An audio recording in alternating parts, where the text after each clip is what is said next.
Now, I won't go into all of this. Astrology. What is it that you're trying to do? You're trying to look at the positions of the planet and make certain predictions, right? I want you to understand, most of the time, people who make good predictions are people who, tell you about the past very clearly, or some people tell you tomorrow what's going to happen very clearly. They're not doing it looking at the planets, they're doing it looking at you. A certain intuitiveness is there in a certain person, he says. Instead of teaching this yoga, if I sit in Chennai and just predict people's future, I will tell you in the next 10 years exactly what will happen in your life.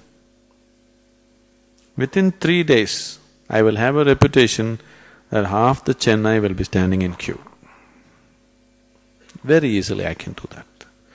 But in the yoga center also there are people who have been into so much sadhana, they can do such things. If they ever do such things, I will finish them. We won't let them go on with that nonsense. We'll immediately chuck them out of the place. Because by predicting somebody's future, you don't alter the quality of his life in any way. You don't bring any kind of true well-being. It is just, you're getting him into more and more ignorance, isn't it? Now if you have the power to know your tomorrow, you will only become more ignorant, more egoistic, more stupid, more harmful. You go by the normal rules, it's okay, you don't have to know what's tomorrow. You are made like this right now, the quality of your life and your own way of being is such, if you know tomorrow today, you will not participate in today, isn't it? Yes or no? Suppose I tell you, whatever you do, you're not going to die. You will do irresponsible things in the world. Or if I tell you tomorrow morning anyway you will die, now you won't participate in today, isn't it?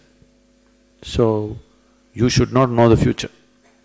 It's not necessary for you to know the future. Can somebody predict?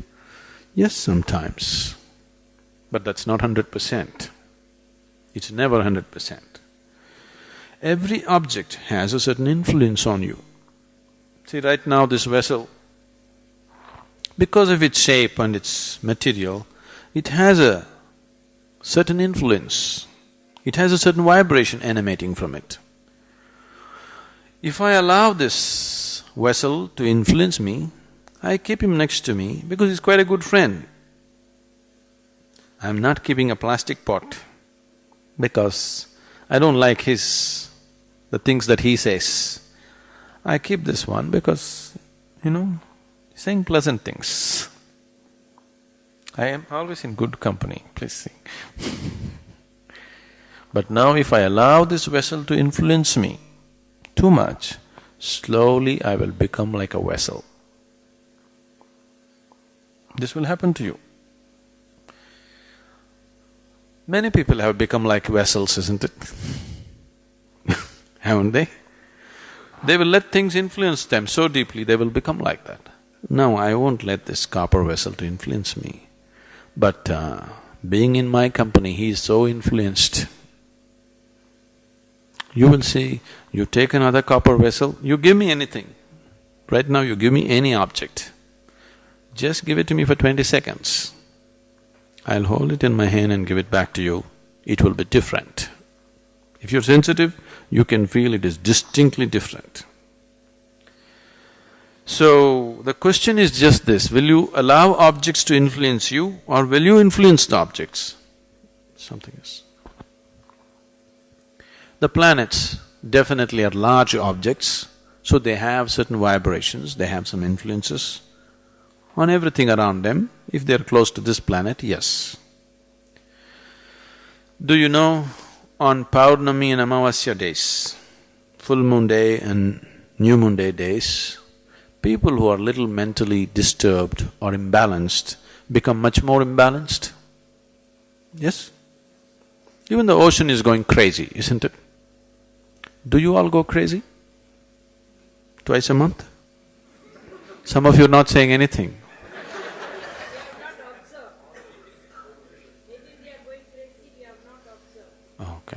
Twice a month if you're going crazy, you would have absorbed.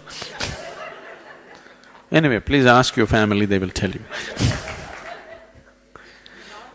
Now, compared to that person who has an imbalanced mind, you are much more stable, much more established.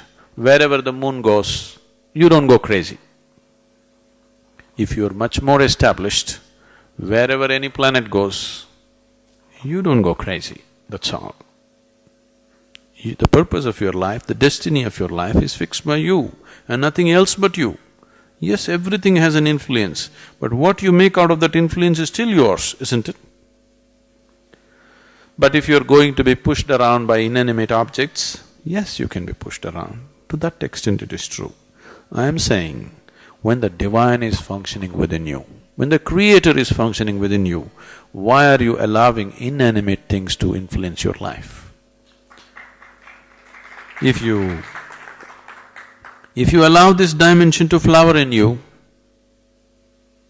you will see life happens fantastic. Let the stars go anywhere, let the planets go anywhere, you will go only where you want to go. You want to go where you want to go? Or you want to be pushed around by inanimate objects? You must decide that. Now, they're writing it in horoscope and giving it to you how you're going to live. Please tell me, if there is an intelligent person in this room, can you predict what he will do the next moment? He may do something that nobody has ever done, isn't it? If there is a fool here, if you look at him, you can say, okay, this is how you will live. If they have to write it on paper and give you that this is the way you will live, what to do? That means you're refusing to use your intelligence, isn't it?